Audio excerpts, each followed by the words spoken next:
ফিলিস্তিনের মতো বিদ্যমান বাস্তবতা কেবল আরব কিংবা মুসলমানদের জন্যই উদ্বেগজনক নয়, বরং তা সমগ্র মানব জাতির জন্যই উদ্বেগের বিষয়।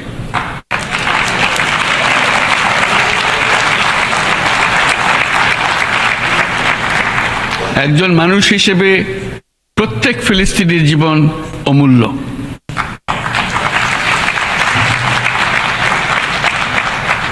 ফিলিস্তিনের জনগণের বিরুদ্ধে যে মানবতা বিরোধী অপরাধ হচ্ছে তার জন্য সংশ্লিষ্ট সকলকে দায়বদ্ধ করতে হবে।